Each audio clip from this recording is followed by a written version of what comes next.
All right, guys, time for an update. I've had this car about 1,500 miles. I'm going to tell you what I think about it and things I'm excited about and things I'm disappointed about. Talk to you soon. First and foremost, if you set your house up right, it's awesome. I fuel up there every night when I come home. I plug it in, and then I leave in the morning full. That's it. Super easy. Things I am not so impressed about. Fit and finish.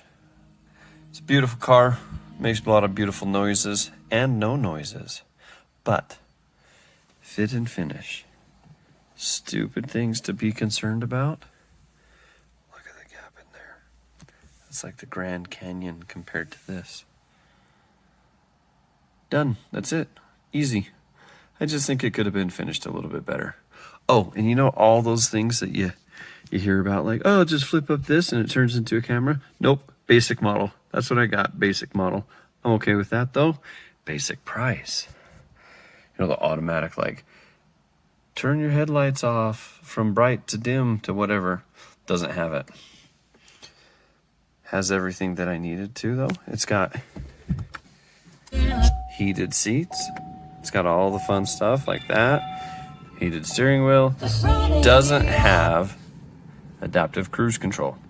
Doesn't have your lane detection. Doesn't have any of the other stuff. Doesn't have Bose, but I left a Toyota Corolla, and it has really good sound compared to the Toyota Corolla. So, here's a great. I dig it. I mean, steering wheel controls. The only thing my last car could do was cruise control. So I got a little bass in here. Way better than what I had, but I listen to books most of the time, so it doesn't matter. Oh, and the Chevy app sucks. I like the rear view mirror. Not the mirror, the camera. I've had it in other things, but I actually still know how to use my regular mirrors, and I back up with them, so it doesn't really matter. It's got drive, it's got low. That L on your stick shift stands for low usage. I've liked it, but I've figured out if you're driving on the freeway, just use regular drive. Because what happens is as soon as you let off the gas, accelerator, as soon as you let off the accelerator, it goes all the way down super slow. So you're able to like slow down in traffic. But if you just need to like coast down a hill a little bit versus feathering the throttle, you can just let your foot off the gas and coast like a normal car, which is normal. And I think you might get a little bit more miles out of it because you're no longer holding a speed when you're letting off the gas, accelerator. When you're letting off that, it allows you to coast, which actually does a small amount of rejuvenation or regeneration instead of holding the throttle and using usage. Hopefully that makes sense. It's actually pretty peppy. I like it. But if you're on the fence on getting something that is a total commuter, or if you're getting something that you enjoy driving, you're not going to enjoy driving this as much. I don't think it's very sure-footed. I'll get up to speed super quick. Anything in like city standard, 55 miles an hour and less, easy, fun, peppy, good, awesome, fun. However, once you get up to like 80, which is the standard Utah freeway speed, it doesn't feel as sure-footed around some of the corners. Like I feel like I know that I'm good, but when someone's following you at like 85 and you're kind of pushed to get out of the way, you kind of, it doesn't feel as sure-footed as like a normal car with a larger wheelbase. I don't think it's the car itself, it's just such a small wheelbase. When and if you buy a Chevy Bolt, don't drive a Tesla within the same week or so. I drove the Chevy Bolt and then went and drove a Tesla Model 3 performance. Wow. This is peppy. I like it. But I would say the Tesla is violent fast. It was amazing. And it was fun. But it's not a regular commuter type car. So I went with this. I went in to get my loan, and the lady said, "Wow, you're getting a new car. You're so excited?" I said, it's not a Tesla. But I have really enjoyed it. I do get excellent savings instead of going to the gas station probably every 3 days, because I drive 100 miles a day. I drive 50 to work, 50 back, and then my regular errands in between. It has way more juice or usage than I will typically need. I'm good with 150 miles a day. I'd feel confident with that. This should go about 259. However, I never even crept it above 170 or so on a charge, and I was looking for things to do. So it's got great range. At first, I was super concerned about using the air conditioner and the heated seats and all this, how much juice is that going to take to use and run all those things. But like, if I hit on the air conditioning right now, it says I have 166 miles left, medium usage.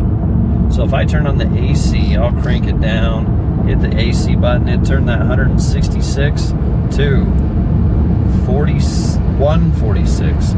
So just turning on the AC took away 20 miles. Turn it back off, and magically I get those miles back.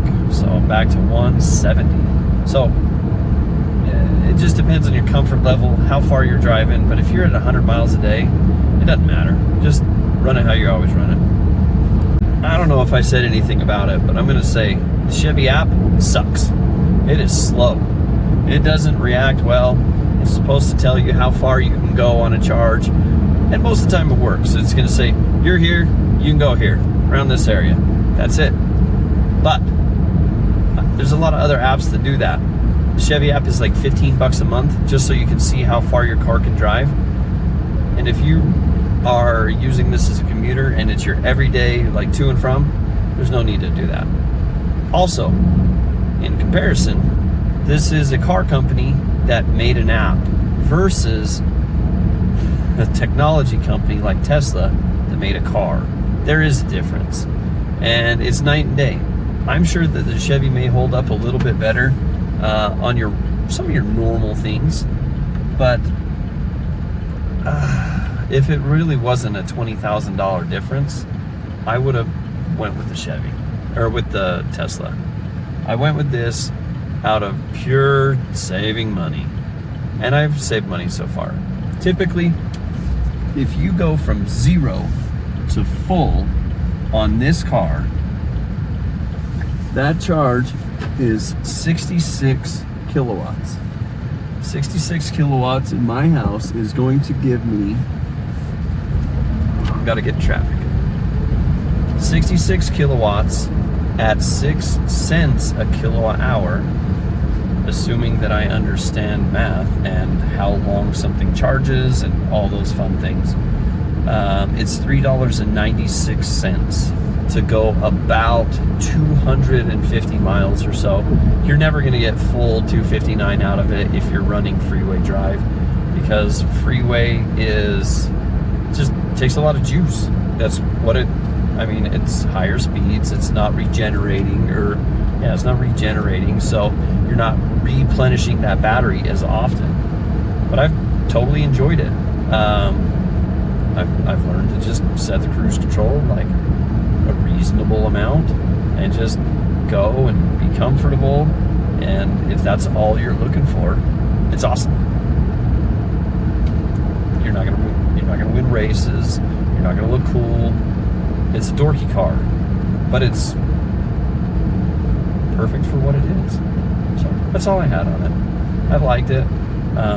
It's way more comfortable than my Toyota Corolla, my 03, but it's true about the seats. The seats suck. I'm used to that though, so it wasn't a big deal to me. So I've enjoyed having this car, getting up and going. Speed's awesome. So that's it. Sorry if I'm repetitive, but this is just a 1,500 mile review on my car. I've had it for about 2 weeks now, so I'm going to be putting on 100 miles a day. So any questions, just drop them down there. My car is not more environmentally friendly than yours. In fact, I think the hybrid is the most efficient way to go for environmental protection. I went on this as a purely selfish reason to get the cheapest vehicle for me. I would have to buy gas. Right now, gas has crept up to about $3.50-ish. That'll get me in my Corolla. That would get me 1 gallon of gas got me about 37 miles to the gallon. So like it started to get some pretty good gas mileage when I moved, and I just kept it on the freeway the whole time. But at $3.50 for 1 gallon, I can fill this guy up or charge it up all the way to get 250. So I'm literally just saving money on it. Because if I got a new car anyways, which I needed, I'd have to pay for the car and pay for more expensive gas. Now I just got to pay for the car and electricity, which is a fraction of the cost. So that's why I did it. It's not environmental reasons. It's nothing like that. Wish it was. Wish it cared as much. But I figure in the future they'll figure out something to do with these, because these batteries, from what I understand, once they deplete and once they stop working, you just can't do anything with them. So sorry, that was not a political rant, but really what it was is I'm trying to save money. That's what I did.